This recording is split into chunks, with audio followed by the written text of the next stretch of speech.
Isanda la Gave, Sikava, la Zula Gava. Seigneur, réponds-nous dans cette église par des prodiges. Exauce-nous par des prodiges. Exauce-nous par des prodiges. Accomplis des choses magnifiques dans ma vie. Accomplis des choses magnifiques dans la vie de mes enfants. Accomplis des choses magnifiques dans ma famille. Accomplis des choses magnifiques. Je prie ce soir. Accomplis des choses magnifiques. Accomplis des choses magnifiques. Au nom puissant de Jésus-Christ de Nazareth.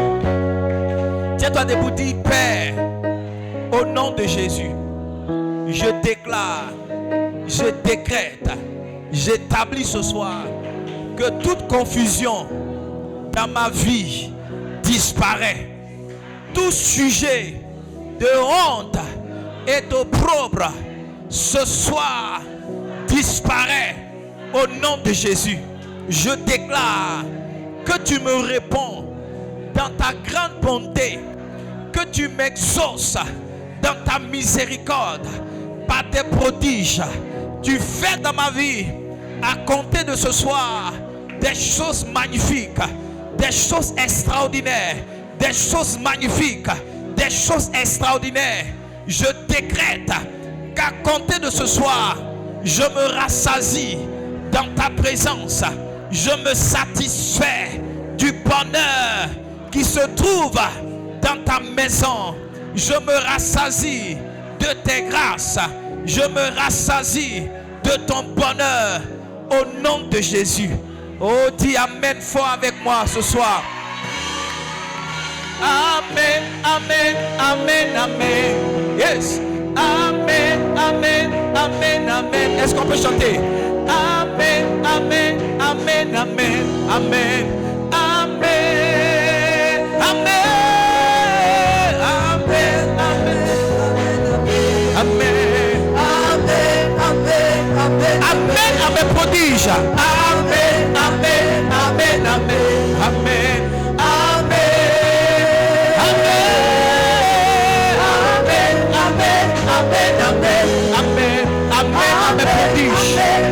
Seigneur, amène à la confusion qui part. Oh Jésus, amène à la honte qui disparaît. Amène à l'opprobre qui part.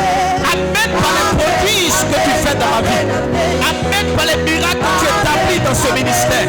Amène parce que tu nous exauces. Amène parce que nous nous rassasions, papa. Nous nous rassasions, papa. Amen.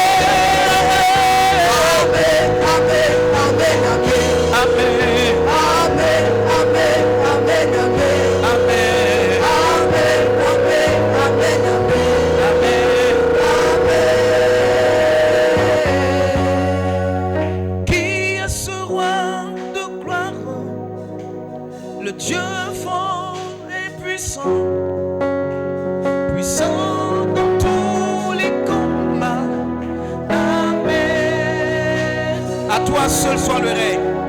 À toi seul soit le règne, la puissance et la gloire pour les siècles des siècles. Amen. Dieu va te rassasier de son bonheur au nom de Jésus. Dieu va répondre dans ta vie à des choses prodigieuses au nom de Jésus. Dieu va t'exaucer puissamment au nom de Jésus.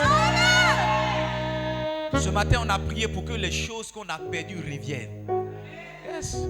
Et quand je travaillais à la banque ici, il y avait un jeune homme qui nettoyait dans la banque. Il m'a appelé après 12 ans. La dernière fois que je l'ai vu, c'était en 2012. Il m'a appelé. Il dit le boss. Quand quelqu'un m'appelle le boss, ça veut dire qu'il me connaît avant. Il dit le boss, je t'appelle pour que tu me bénisses. J'ai dit c'est qui? Il m'a dit son nom. J'ai dit tu ne m'as pas oublié toutes ces années. Il m'a dit, je ne peux pas t'oublier avec tous les services que tu m'as rendus. Yes. Donc, en Genèse chapitre 30, Genèse chapitre 40, pardon, le verset 23. Genèse chapitre 40, le verset 23. Il y a quelqu'un qui est ici, on va se souvenir de toi. 12 années après, 12 années, j'ai lu un témoignage cette semaine, ça m'a marqué. Un homme de Dieu, pendant plus de 15 ans, il galérait dans le ministère. Sa femme l'a abandonné. Sa femme a fait le divorce. Elle est partie avec les enfants. Et puis une nuit, pendant qu'il était couché, un monsieur qui est venu frapper à sa porte. Suivez-moi très bien. Le monsieur est rentré dans sa maison. Il dit, homme de Dieu, ça va chez moi. Vous avez prié pour moi il y a 15 ans de cela. Et il dit, il y a 15 ans de cela. Il dit, je cherche votre numéro. Le numéro que j'ai ne passe pas. Il dit, dans mon sommeil, un ange de Dieu est venu me réveiller. Et il m'a indiqué l'endroit où vous vivez. Est-ce que tu suis? Il dit, l'ange est venu le réveiller. Il a monté. Le gars vivait dans un longo à Yopougon. Il l'a mené jusqu'à chez l'homme de Dieu. Maintenant, il dit, homme de Dieu, tu as prié pour mes affaires marchent. Et puis il dit, tu m'as enseigné la dîme. Il a sorti un sac d'argent. Il dit, voici la dîme de mes affaires. Ça faisait, et suis-moi bien, ça faisait 20 millions.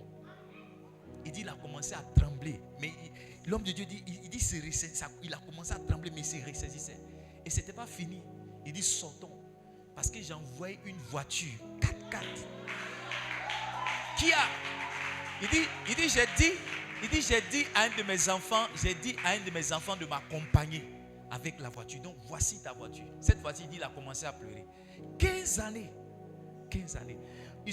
La Bible dit, les chansons ne pensa plus à Joseph, il oublia. Ça fait 2 ans. Il a oublié Joseph. Mais en Genèse chapitre 41, j'ai plus la référence, mais Genèse chapitre 41, lorsque les chansons parlaient, il a dit, trouvez-moi le verset, il a dit, Pharaon, excuse-moi, mais je vais rappeler une faute. Excuse-moi. Il dit, quand nous étions en prison, il y avait un jeune hébreu. Il y a quelqu'un qui m'entend ce soir. Cette semaine, on va se souvenir de toi. Yes. 12 ans après, le gars m'a appelé. 12 ans. Il dit, boss, je ne peux pas t'oublier avec tous les services que tu m'as rendus. Il y a quelqu'un d'ici, tu as rendu beaucoup de services aux gens. Et puis tu as l'impression qu'ils t'ont oublié. J'ai dit, cette semaine, ils vont se rappeler de toi. Il dit, il y avait là avec nous un jeune hébreu, esclave du chef des gardes. Nous lui racontâmes nos songes et il nous les expliqua. Continue. Verset 13, on y va, verset 13. Les choses sont arrivées selon l'explication qu'il avait donnée. Pharaon me rétablit dans ma charge et il fit pendre le panetier. Verset 14. Pharaon fit appeler Joseph. On le sortit en hâte de prison. Il se rasa, changea de vêtements et se rendit vers Pharaon. Yes. Celui qui avait été oublié, on l'appelait en hâte.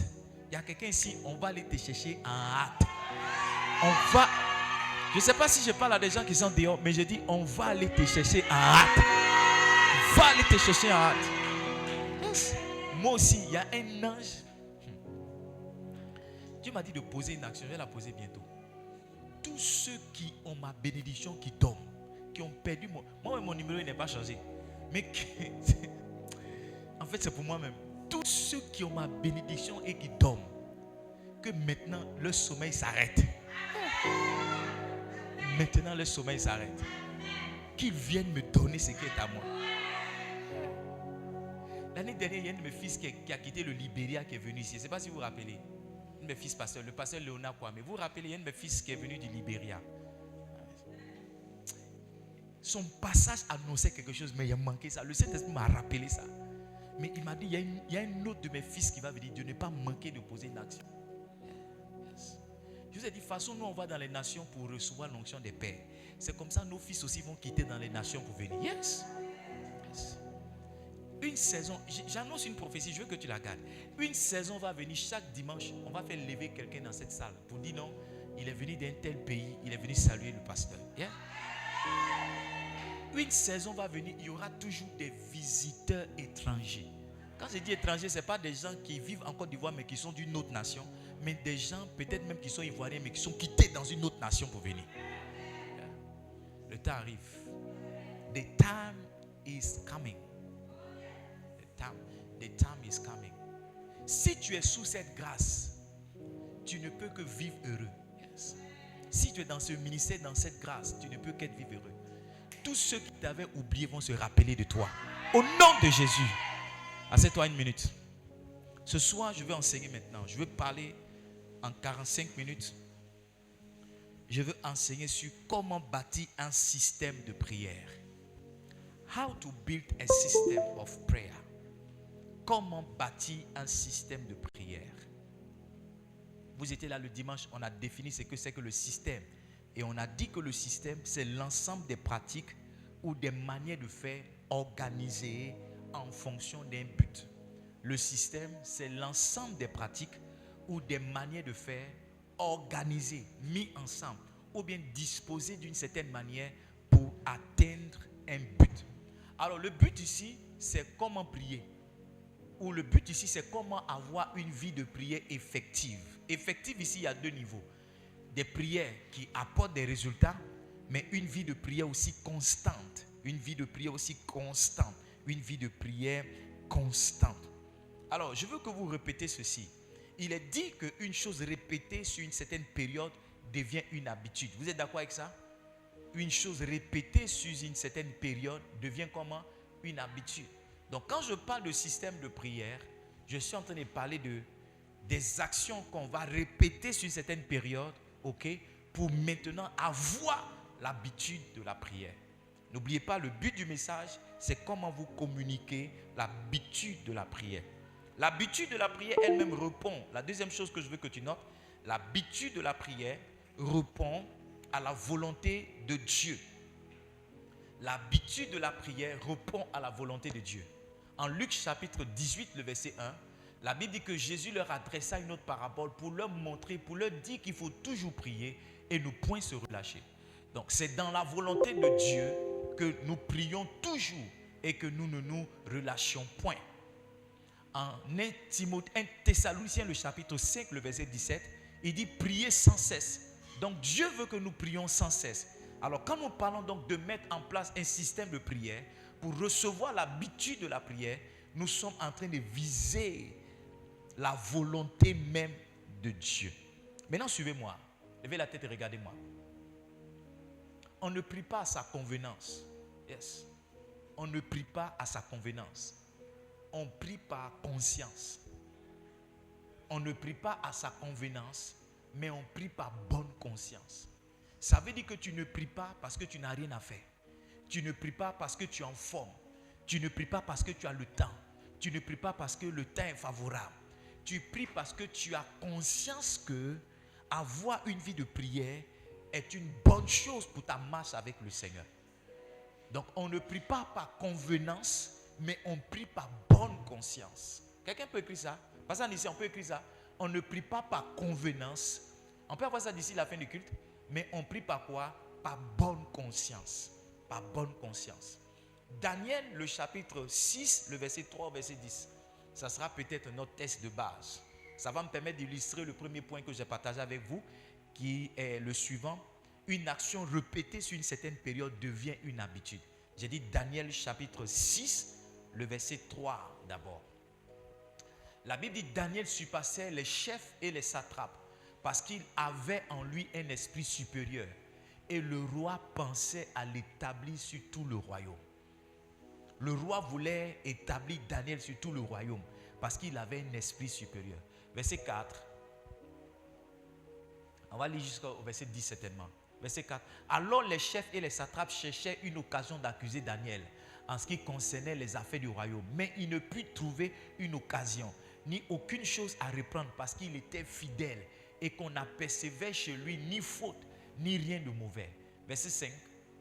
Et ces hommes disent, nous ne trouverons aucune occasion contre Daniel, à moins que nous n'en trouvions une dans la loi de son Dieu. Go ahead. Puis, celui qui est au verset là, il peut être un peu rapide. Puis ses chefs et ses satrapes se rendirent tumultueusement auprès du roi et lui parlaient ainsi. Roi Darius, vis éternellement. Verset 7. Tous les chefs du royaume, les intendants, les satrapes, les conseillers et les gouverneurs sont d'avis qu'il soit publié un édit royal avec une défense sévère. Suivez-moi. Portant que quiconque, est-ce qu'on peut lire cette partie-là? Dans l'espace de 30 jours, adresserait des prières à quelque Dieu ou à quelque homme, excepté à toi, ô roi, sera jeté dans la fosse au lion. Pourquoi ils ont dit 30 jours? Parce qu'en réalité, 30 jours, c'est le temps minimum, d'accord, pour qu'un homme puisse télécharger une nouvelle habitude, ok, ou bien perdre une habitude qu'il avait. Donc, ils se sont dit qu'en 30 jours, si Daniel ne priait pas son Dieu, il allait perdre l'habitude de la prière. Ils se sont dit que si en 30 jours, Daniel ne s'immolait pas, il ne s'agenouillait pas dans sa chambre pour prier son Dieu, il allait forcément perdre sa vie de prière. Mais quand vous lisez la suite du verset, vous allez voir, verset 9. Verset 9. Là-dessus, le roi Darius écrivit le décret de la défense. Verset 10. Lorsque Daniel sut que le décret était écrit, il se retira quand même dans sa chambre. Pourquoi? Parce que Daniel savait que si dans ce laps de temps-là, il se gardait de prier, il allait perdre son habitude de la prière.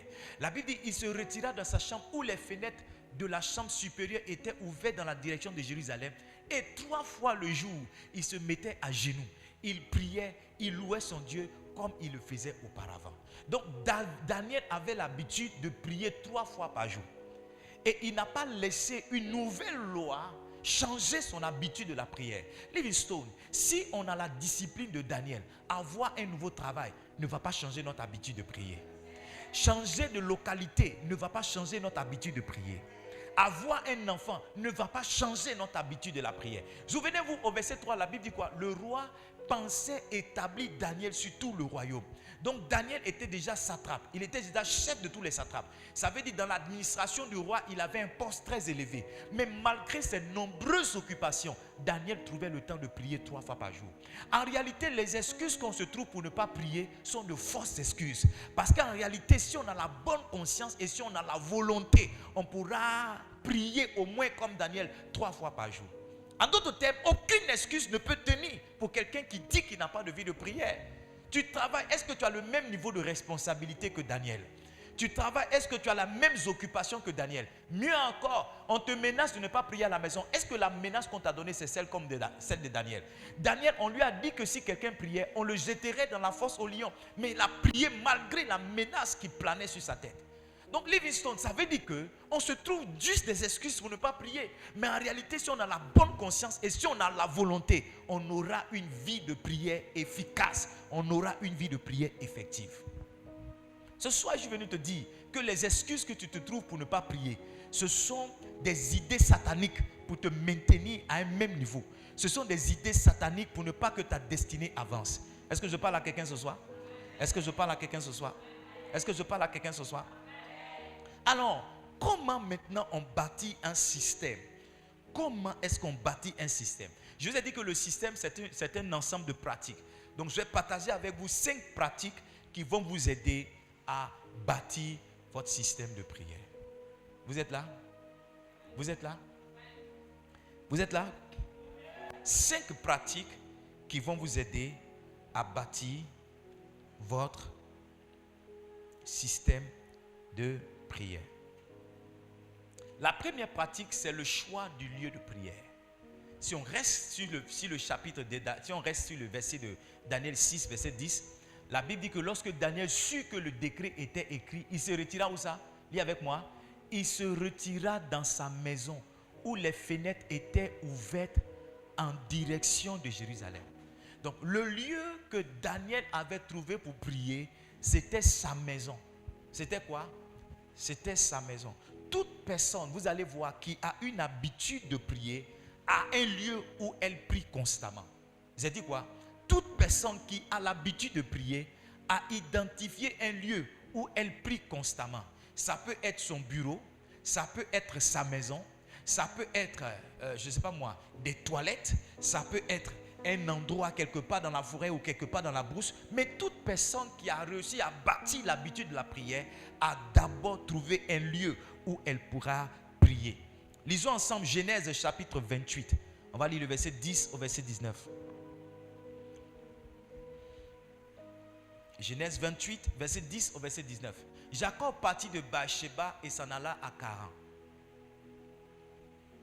Il arriva dans un lieu où il passa la nuit, car le soleil était couché. Il prit une pierre dont il fit son chevet. Il se coucha dans ce lieu. Il eut un songe, et voici une échelle était appuyée sur la terre et son sommet touchait au ciel. Et voici les anges de Dieu montaient et descendaient par cette échelle. Et voici l'Éternel se tenait au-dessus d'elle et il dit: je suis l'Éternel, le Dieu d'Abraham, ton père, le Dieu d'Isaac. La terre sur laquelle tu es couché, je te la donnerai, toi et ta terre de postérité. Et à ta postérité, pardon. Ta postérité serait comme la poussière de la terre et tu t'étendras à l'Occident et à l'Orient, au septentrion et au midi. D'accord? L'Occident c'est l'Ouest, l'Orient c'est l'Est, le septentrion c'est le Nord. Pas ça? Non, le midi c'est le Nord, le septentrion c'est le Sud. Ok? Et toutes les familles de la terre seront bénies en toi et en ta postérité. Verset 15. Voici, je suis avec toi, je te garderai partout où tu iras. Je te ramènerai dans ce pays, car je ne t'abandonnerai point, que je n'ai exécuté ce que j'ai dit. Verset 16. Jacob s'éveilla dans son sommeil et il dit, certainement l'Éternel est en ce lieu et moi je ne savais pas. Maintenant regarde, il y a des endroits où Dieu se trouve mais tu ne sais pas. Là, écoutez-moi, Dieu est omniprésent mais Dieu ne se révèle pas partout. Dieu est partout mais il y a des endroits où il se montre. Dieu est partout mais il y a des endroits où il nous parle. Dieu est partout, il y a des endroits où il se révèle. Dieu est partout, il y a des endroits où il nous permet de le rencontrer, d'avoir une certaine rencontre avec lui. C'est pourquoi il est de la responsabilité de chacun de nous de trouver l'endroit où Dieu nous parle. La Bible dit que ce lieu-là s'appelait Luz. Mais à partir du moment où Jacob a eu une révélation avec Dieu, la Bible dit qu'il a pris la pierre qu'il avait placée sous son chevet comme un coussin. Il a oint cette pierre-là et il a déclaré que ce lieu est la porte des cieux. Et il a appelé ce lieu-là Bethel. Maintenant, suivez-moi. Chacun d'entre nous a son Bethel. Il est un lieu où le ciel souffle au-dessus de sa tête. Chacun de nous a un lieu où il sent plus facilement la présence de Dieu. Si vous êtes un homme spirituel, vous allez réaliser qu'il y a certains endroits, c'est facile pour vous de sentir la présence de Dieu. Mais il y en a d'autres par contre où c'est facile. Pardon, il y a des endroits où c'est difficile de sentir la présence de Dieu. Par contre, il y en a d'autres endroits où c'est facile pour vous de recevoir, de sentir la présence de Dieu. Yes. Donc chacun de nous doit trouver son Bethel. Le lieu que tu dois choisir qui sera ton lieu de prière, je l'ai dit, c'est un lieu où le ciel s'ouvre pour toi facilement. Deuxième chose, c'est un lieu où Dieu s'est déjà révélé à toi. Si Dieu s'est révélé à toi dans ton salon, il faut que tu gardes l'habitude de prier dans ton salon. Yes. Si tu as une profonde rencontre avec Dieu dans ta chambre, il faut que tu identifies ta chambre comme un lieu où tu vas prier. Écoutez-moi bien, l'une des raisons pour lesquelles on voyage, c'est pourquoi? C'est parce que quelquefois dans l'un de nos voyages, Dieu s'est révélé à nous. Yes. Je suis allé faire une fois une retraite dans un pays étranger. Je vous assure. À partir du moment où j'ai décidé d'aller dans ce pays étranger, dès que je suis sorti de la Côte d'Ivoire, j'ai senti l'onction sur moi. J'ai senti l'onction tout le voyage jusqu'à ce que j'arrive dans ce pays-là. Et tout le temps que j'ai vécu dans ce pays-là, des révélations profondes sont venues. Chacun doit trouver le lieu où Dieu se révèle à lui. Maintenant, si tu n'as pas trouvé le lieu, tu peux rentrer dans une alliance avec Dieu pour dire que Seigneur, moi je veux qu'à partir d'aujourd'hui, ce lieu-là soit notre lieu de rencontre. Peut-être que chez toi, il y a beaucoup de personnes, c'est difficile de prier au salon, c'est même difficile de prier dans ta chambre. Tu peux sortir derrière la cour et dire Seigneur, à partir d'aujourd'hui, je prie qu'ici soit notre lieu de rencontre. Je prie qu'ici, ça soit mon Bethel, ça soit le lieu où le ciel s'ouvre pour moi. Tu peux même oindre ce lieu-là comme Jacob l'a fait. Est-ce que je parle à des hommes prophétiques? Est-ce que je parle à des femmes spirituelles? Tu peux oindre ce lieu-là pour dire Seigneur, à partir d'aujourd'hui, je déclare que ce lieu-là est le lieu où je te rencontre. Certaines personnes appellent ça un hôtel de prière. Yes. Mais on ne va pas forcément l'appeler l'hôtel de prière. Mais tu peux l'appeler l'hôtel de prière. La manière dont tu l'appelles n'a pas d'importance. Ce qui est important, c'est la révélation qui accompagne ce lieu-là. Est-ce que tu as la révélation que ce lieu-là est un lieu où tu vas rencontrer le Seigneur? Est-ce que tu as la révélation que ce lieu-là est un lieu où Dieu va te parler? Si tu as cette révélation, ça sera plus facile. Alléluia. Alléluia. Donc, en général, ce lieu-là aussi est un lieu discret. Est un lieu comment? Yes. Où il est facile pour toi de prier. Quand tu as des enfants d'un certain âge, tu vas voir que c'est difficile. Pendant que tu es en train de... J'ai vu, mais ce n'était pas des chrétiens, j'ai vu un enfant, pendant que ses parents étaient en train de prier, ils sont d'une autre religion, pendant qu'ils étaient en train de prier comme ça, il saute sur la tête de sa maman et il gifle la voisine de sa maman. Je ne sais pas si vous avez vu cette vidéo-là. Il monte sur le dos de sa maman et il gifle la voisine de sa maman. Donc, si vous avez des enfants comme ça qui, bon, excusez-moi, mais qui ont cette qualité d'éducation-là, c'est facile, c'est difficile pour vous de prier à la maison. Donc, vous devez trouver un endroit discret, un endroit qui est votre Bethel, qui vous offre la facilité. Qui vous offre quoi? Yes, qui vous offre la facilité, qui vous offre aussi la discrétion. Amen. Prenons l'exemple de Moïse. Moïse, qu'est-ce qu'il faisait? Il montait à la montagne pour prier. C'est pas ça? Yes. Moïse montait à la montagne pour prier. Après, quand il a construit le tabernacle, il ne partait plus à la montagne, mais il allait dans le lieu d'assignation. Dans la tente d'assignation. C'est dans la tente d'assignation que Moïse rencontrait le Seigneur. Jésus lui-même, en Luc le chapitre 29, donnez-moi cette référence, Luc le chapitre 29, le verset 39. Luc le chapitre 29, verset 39. Pardon, Luc le chapitre 22, verset 39. Luc le chapitre 22, verset 39. La Bible dit, après cette sortie, il alla selon sa coutume à la montagne des Oliviers. Ses disciples le suivirent. La Bible dit, non, verset 39 seulement. Il alla selon sa coutume. Ça veut dire que Jésus avait une habitude d'aller dans un certain endroit. Est-ce que vous me suivez? Cet endroit-là, c'était quoi? La montagne des Oliviers. Il avait l'habitude d'aller là-bas. Il y allait, ce n'était pas pour manger les olives. Non. Il y allait, c'était pour prier.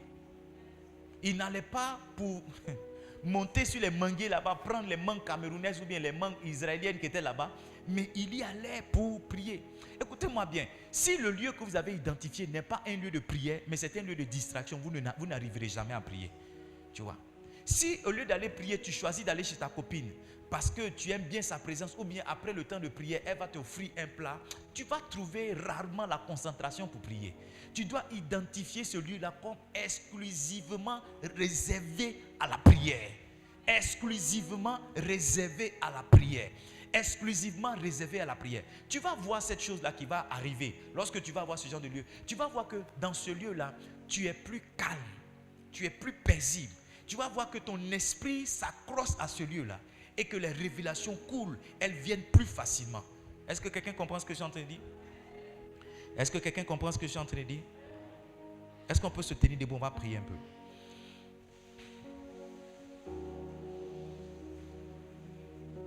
Tu vas dire, Seigneur, donne-moi la révélation de mon lieu de prière. Donne-moi la révélation de mon hôtel de prière. Lève la voix, prie. Lève la voix, prie. Prie. Je ne t'entends pas prier. Seigneur, donne-moi la révélation de mon lieu de prière. Donne-moi la révélation de mon hôtel de prière. Donne-moi cette révélation au nom de Jésus. Assieds-toi une minute. La deuxième pratique que tu dois avoir, c'est la pratique de l'heure. C'est la pratique de quoi? L'heure. Tu as trouvé l'endroit, maintenant tu dois trouver le temps. Yes. Tu as trouvé l'endroit, maintenant tu dois trouver le temps. Quel temps serait propice pour moi pour prier?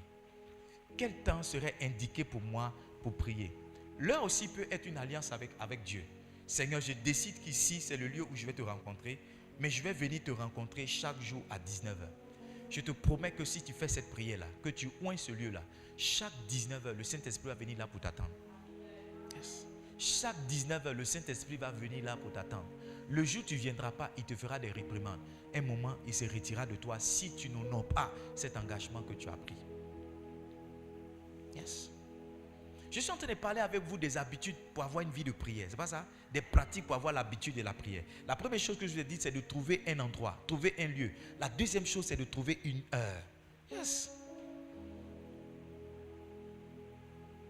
Par exemple, vous allez voir que dans la vie de Jésus, il priait beaucoup les nuits. Yes. Pourquoi on prie beaucoup la nuit? Parce que la nuit, pratiquement tout le monde dort. C'est aussi la nuit que les voleurs vont voler. Parce que, oui, parce que tout le monde dort. C'est plus facile pour le voleur d'opérer. C'est pas ça? C'est pas ça? Ouais, nous aussi, c'est plus facile pour nous de prier parce que tout le monde dort. Ton mari dort, ta femme dort, tes enfants dorment. Il n'y a personne en fait. Il faut trouver une heure où personne ne viendra te déranger. Faut pas prier, je ne sais pas moi, à 12h45 ou bien à 12h30. Tu peux le faire. Mais si 12h30, c'est l'heure où tes enfants viennent de l'école et qu'ils cherchent à manger riz, sauce arachide, tu vois qu'ils vont t'importuner, tu vois qu'ils vont te déranger.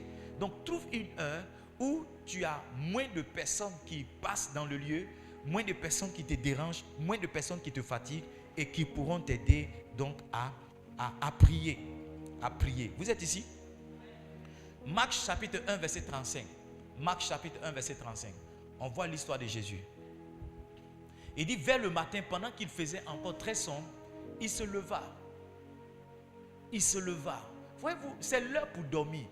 Mais comme Jésus ne priait pas par convenance, mais par bonne conscience, il se leva. Il a pris sa responsabilité.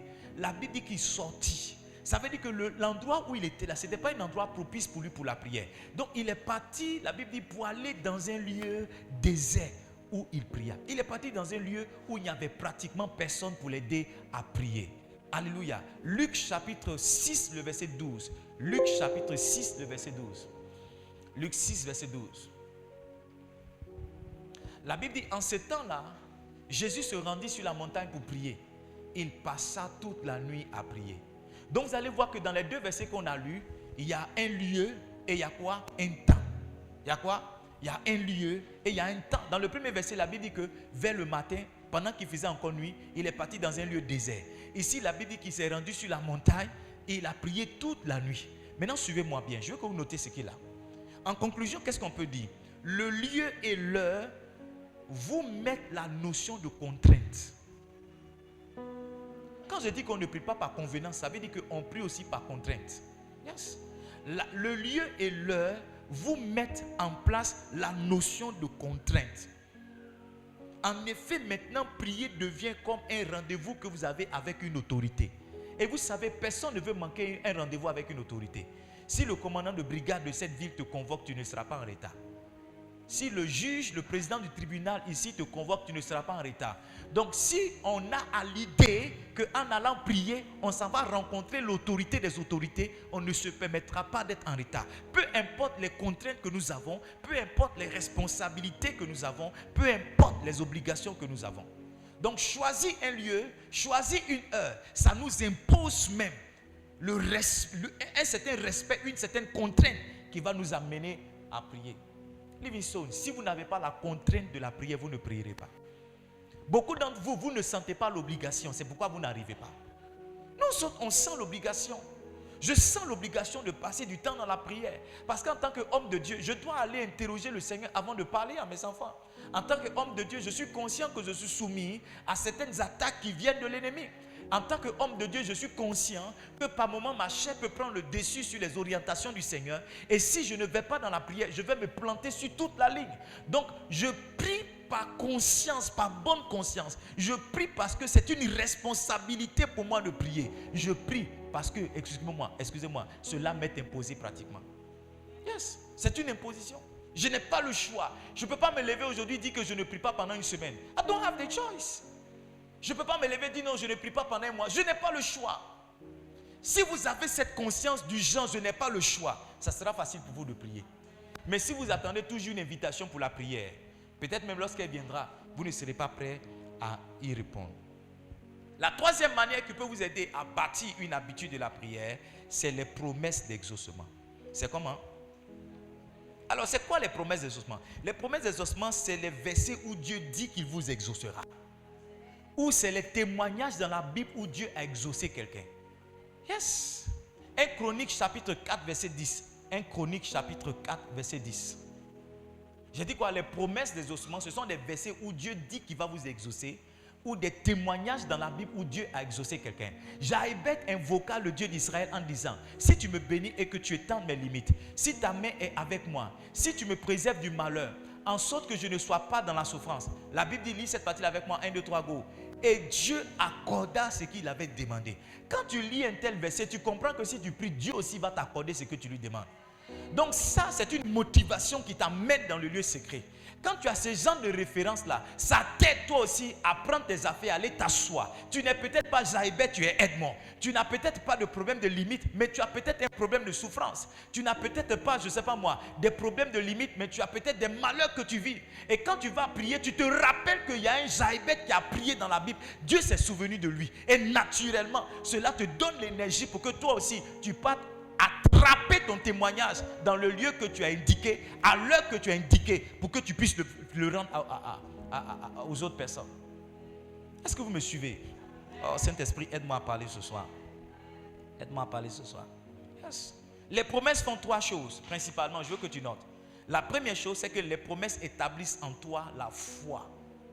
La foi en Dieu et la foi en la prière. Les promesses, quand tu regardes ça, tu crois que la prière, ça marche. Parce que beaucoup de personnes ne prient pas. Pourquoi? Parce que la prière ne marche pas pour elles. Elles disent que la prière ne marche pas. Mais quand tu lis ça, on dit un homme a demandé des choses à Dieu et cela lui a été accordé. Donc ça crée en toi la foi vis-à-vis de Dieu, mais ça crée en toi aussi la foi en la prière. Est-ce que tu crois que la prière marche? Est-ce que tu crois que la prière marche? Yes, les promesses, moi. Ce matin, j'ai encore dit à ma femme que la prière marche. C'est-à-dire, dans cette saison, plus je prie, même plus je suis conscient que ça marche. Yes. Plus je prie, plus Dieu me donne des signes. Dieu me donne des témoignages que ça marche. La deuxième chose que les promesses font, les promesses vous inspirent à prier. Yes. Quand tu lis l'histoire de Jaïbeth, tu veux devenir le Jaïbeth de ta famille aussi. Yes. Yes. L'inspiration, c'est une force surnaturelle qui vient en vous pour faire certaines choses. La troisième chose que les promesses font, les promesses vous disent quelquefois comment prier. Quand tu lis l'histoire de Jaïbeth comme ça, tu vois qu'il a prié pour étendre ses limites. Donc quand tu viens, par rapport à ce que Dieu a fait avec lui, toi aussi tu pries pour que tes limites soient étendues. Donc les promesses te disent quelquefois comment il faut prier. Dans comment il faut prier se trouvent les sujets même pour lesquels tu dois prier.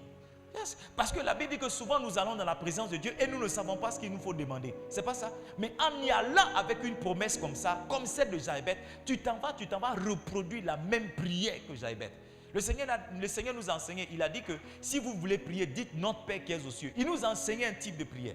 N'est-ce pas vrai? Donc tu peux prendre la prière de quelqu'un, aller faire ta propre prière. Si tu estimes que tu es dans la même situation que la personne, si tu es stérile par exemple, tu peux aller prier la prière que Anne a priée. Si tu es dans la même situation que Jaïbeth, tu peux aller prier la prière que Jaïbeth a priée. Donc la promesse non seulement t'inspire à prier, mais la promesse t'enseigne quelquefois comment il faut prier. Amen. La quatrième chose, c'est ça? La première chose c'était quoi? Le lieu de la prière. La deuxième chose c'était quoi? L'heure de la prière. La troisième chose c'était quoi? Les promesses des ossements. La quatrième chose c'est quoi? Les sujets même de prière.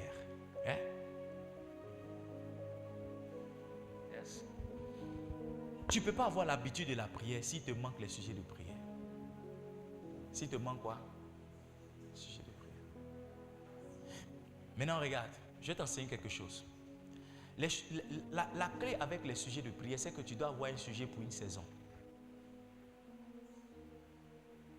Est-ce que vous me suivez? Tu dois avoir un sujet pour quoi? Pour une saison. Tu dois savoir la saison dans laquelle tu te trouves et accentuer ta prière sur ce sujet-là. Ne va pas dans n'importe quelle saison. Seigneur, donne-moi un mariage, donne-moi un travail, Seigneur, donne-moi l'argent, Seigneur, regarde mes enfants. Tu as beaucoup de sujets. Quand ça arrive comme ça dit ta prière dans le désordre. Tu donnes du travail aux anges de Dieu. Regarde, si tu peux te concentrer dans une saison sur un seul sujet, sur une seule affaire, les autres existent, c'est vrai. Mais vous allez voir que quelquefois, même tous les autres problèmes qui existent autour de nous sont rattachés à un seul problème. Bartimée a dit, Seigneur, laisse-moi recouvrer la vue. Parce que sa mendicité était la conséquence de sa cécité. Parce que sa pauvreté était la conséquence de sa cécité. S'il pouvait voir, il n'allait plus être pauvre. S'il pouvait voir, il n'allait plus être mendiant. Donc, au lieu de prier pour qu'il ne soit plus mendiant, au lieu de prier pour qu'il ne soit plus pauvre, il a dit, Seigneur, laisse-moi voir.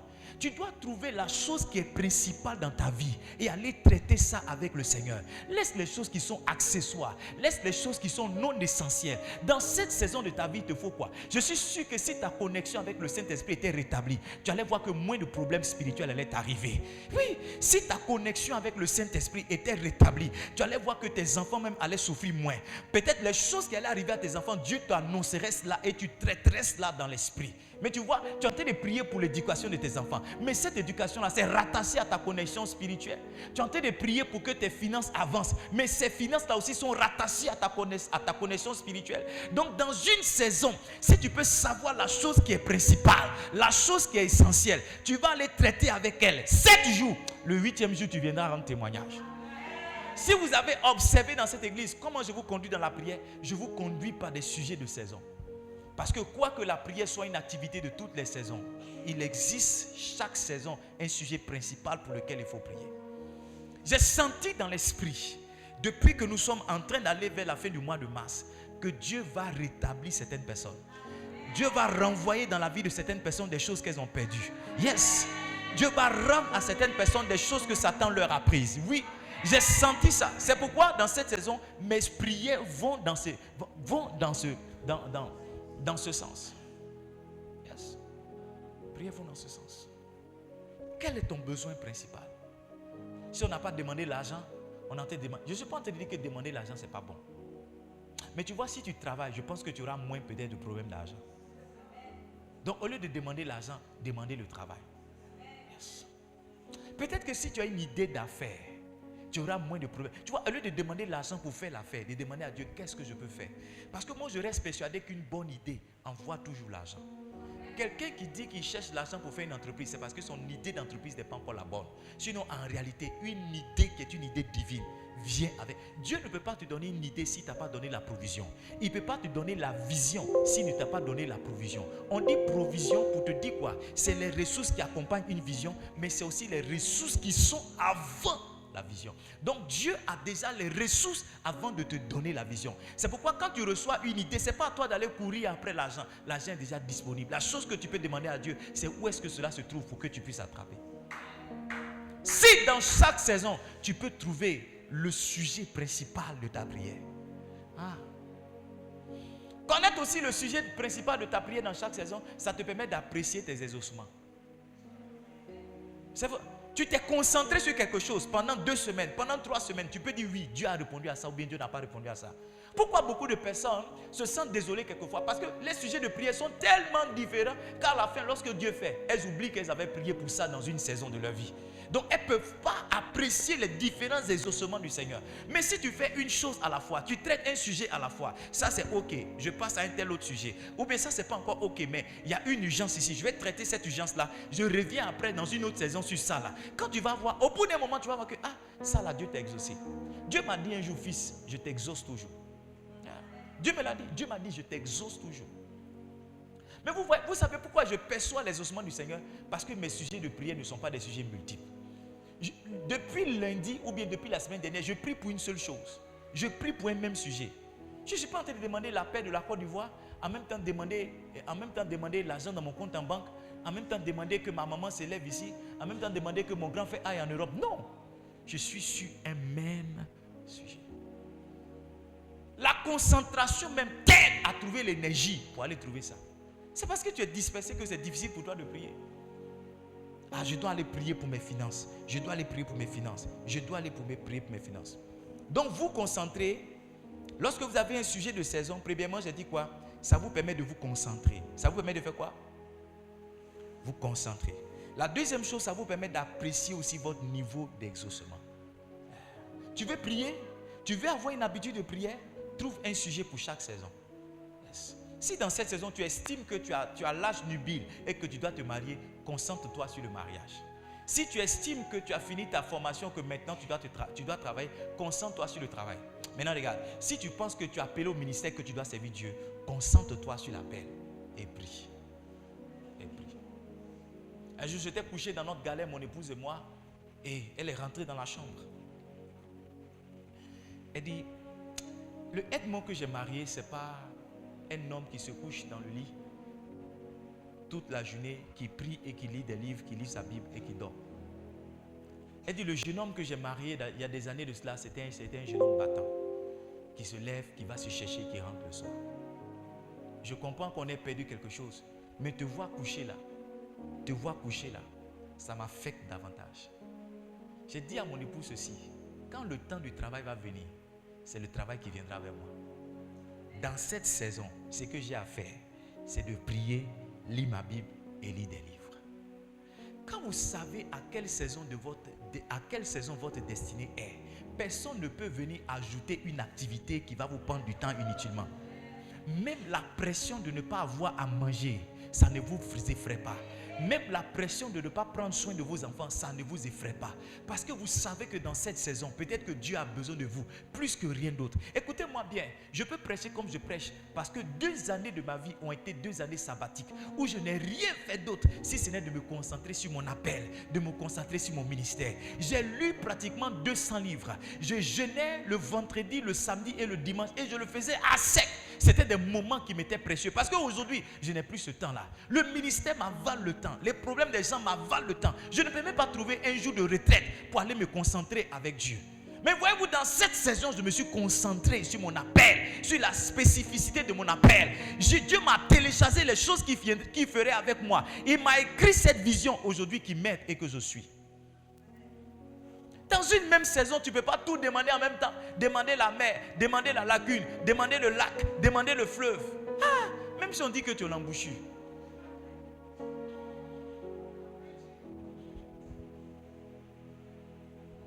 Maintenant, la question que je te pose, dans cette saison, tu pries pourquoi? What are you praying for? Tu pries pourquoi? Tu viens à l'église, tu pries pour toi. Quand tu entends le sujet de ta soeur, toi aussi tu dis, ça doit être ça peut-être que Dieu exauce. Tu pries, tu entends, ça doit être peut-être ça que Dieu exauce. Tu n'es pas focus. Tu n'es pas focus. Tu peux envoyer un message pour dire, papa, dans cette saison, je suis en train de prier pour mon enfantement. On va se tenir à deux dessus. Papa, dans cette saison, je suis en train de prier pour mon travail. On va se mettre à deux dessus. Ton miracle viendra forcément. Ton miracle viendra forcément.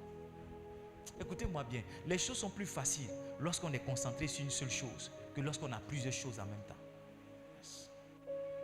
La cinquième habitude ou la cinquième attitude ou la cinquième manière, la cinquième pratique qui va t'aider à bâtir ton système de prière. N'oubliez pas que nous sommes en train de parler de bâtir un système de prière pour nous aider à avoir l'habitude de la prière. C'est pas ça? La cinquième chose qui va t'aider, c'est toi-même de conduire un groupe de prière. Il n'y a pas quelque chose qui va te responsabiliser plus que ça. C'est ça. Je peux vous faire une confidence. Il y a des jours à 4 heures j'ai envie de dormir. Il y a des jours à 4 heures quand mon réveil sonne. Je ne fais pas tout pour ne pas exagérer. Mais je vous assure franchement, j'ai envie de dormir. Mon réveil sonne à 4 heures. Entre 4 heures et 4h30, je suis en train de lutter. Tous les jours. Je ne me lève pas aussitôt quand mon réveil a sonné. Je suis en train de lutter. Est-ce que je les laisse se débrouiller ou bien est-ce que je remplis ma responsabilité? Mais le fait qu'il y a beaucoup de personnes qui ne prieraient pas si elles n'entendent pas ma voix, le fait qu'il y a beaucoup de personnes qui vont se rendormir si je ne dis pas bienvenue à Daily Bread, ça fait que je me lève. Donc, je ne suis pas habitué à prier à 4h30 parce que j'ai simplement bâti l'habitude. Mais je suis habitué à prier à 4h30. Pourquoi? Parce que j'ai conscience qu'il y a certaines personnes qui m'attendent pour prier. Si toi aussi, tu fais une cellule dans ta maison et que certaines personnes t'attendent pour prier, si tu en as conscience, tu vas bâtir naturellement l'habitude de la prière. Ça, c'est le plus haut niveau. C'est-à-dire, si tu n'as pas réussi à avoir un lieu, tu n'as pas réussi à avoir une heure, tu n'as pas réussi à avoir des promesses, tu n'as pas réussi à avoir un sujet, il faut prendre 5 personnes. Il faut les dire, tous les jeudis à partir de 19h, je vais vous conduire dans la prière. 19h50, quand ils ne vont pas te voir, ils vont t'appeler. Allô, pasteur. Tu dis, je ne suis pas pasteur. Ils vont t'appeler pasteur. C'est toi qui nous conduis là. Allô, pasteur. Tu viens ou bien tu ne viens pas? Quand les gens vont t'appeler 2 ou 3 fois, tu vas voir que tu es un idiot si tu ne viens pas. Ou bien tu es un irresponsable si tu ne viens pas. Malgré tes occupations, tu vas trouver le temps pour être là. Maintenant, toi-même, en venant chaque jour, aider les gens à prier, tu vas voir que maintenant, ça va devenir une habitude pour toi pour prier. À 19h le jour là, quand tu ne seras pas en train de prier, tu vas voir que ton esprit sera un peu tourmenté. Tu vas voir que ton esprit un peu s'ennuie. Livingstone, au stade où je suis arrivé, quelle que soit l'heure à laquelle je dors, quel que soit le jour, je suis toujours à 4h, je suis debout. Soit c'est mon réveil qui me réveille, soit moi-même je me réveille. Quand je me réveille, il est 3h50 ou bien il est 4h moins 2. Naturellement, quand je me réveille toujours autour de 4 heures parce que à force de vous avoir conduit dans la prière pratiquement pendant 3 ans, sans stop, c'est devenu maintenant pour moi une habitude de me réveiller à 4 heures. Naturellement, mon esprit se réveille à 4 heures. Naturellement. Donc, voyez, je ne suis pas un extraterrestre. Je suis un homme avant d'être de Dieu. Dieu m'a fait cette grâce de comprendre ces choses-là, bâtir mon système afin que quelle que soit l'heure, quel que soit le jour, quelles que soient mes occupations, je trouve le temps de prier. Je trouve le temps de prier. Les excuses que tu donnes, je travaille, tout ça c'est zéro. Si tu veux avoir la bonne conscience, tu vas trouver la force de prier. Toi, tu es plus occupé que Daniel. Toi, tu es plus occupé que David. Toi, tu n'es qu'un simple employé. David était un roi. La Bible, il dit 7 fois le jour, je te loue.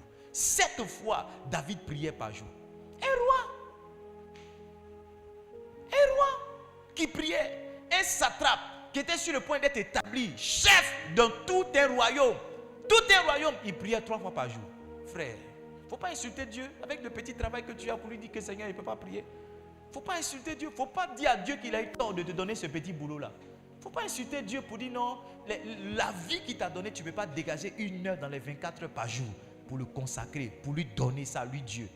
Prier. Maintenant, je vais conclure pour vous dire. La vie de prière individuelle, c'est une responsabilité que chacun doit porter. Ton pasteur, tes frères peuvent te soutenir dans la prière. Mais personne ne priera plus que toi-même pour ta propre vie. Personne. Celui qui te soutient dans la prière, il a ses propres challenges. Celui qui te soutient dans la prière, il a ses propres responsabilités.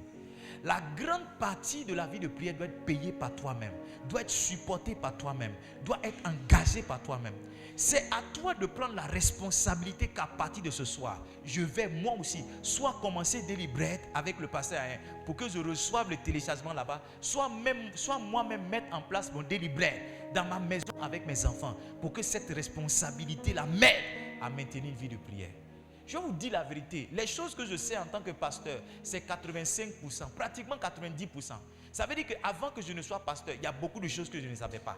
La pression d'avoir une connaissance à partager chaque mercredi, à partager chaque vendredi, à partager chaque dimanche, ça m'a mené dans une course sans fin d'études et d'apprentissage. Donc c'est la pression d'être pasteur là qui m'aide à apprendre et à savoir davantage. Sinon avant ça, je ne savais pratiquement rien. C'est pourquoi le jour où Dieu m'a dit de commencer le ministère, j'ai commencé à pleurer pour dire en réalité, je ne sais rien de la Bible, qu'est-ce que je vais enseigner aux gens? Mais la responsabilité que si je me tiens ici, que je n'ai pas parlé, ça serait moi qui serais dans la confusion, m'a amené à aller chercher la présence de Dieu, m'a amené à aller chercher les révélations du Seigneur.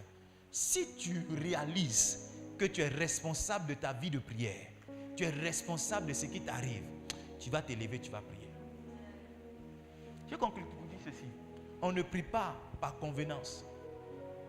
On prie par bonne conscience. Yes. On ne prie pas par convenance. Ah papa, je suis un peu fatigué là. Quand j'aime me reposer, c'est ça, y aller prier. Non. On ne prie pas par convenance. On prie par bonne conscience. On prie par responsabilité. Je vais clôturer tout le séminaire sur la prière. On a beaucoup dit, tous ceux qui sont à l'école de ministère, à la classe de ministère, on a beaucoup dit sur la prière. J'espère que vous avez noté. Si ce n'est pas le cas, allez regarder tous les messages qui sont sur YouTube ou bien allez réécouter tous les audios qu'on vous a partagés sur le sujet. Mais je conclue ce sujet sur la prière pour vous dire, c'est votre responsabilité de bâtir vos habitudes ou votre habitude dans la prière. On va se tenir debout.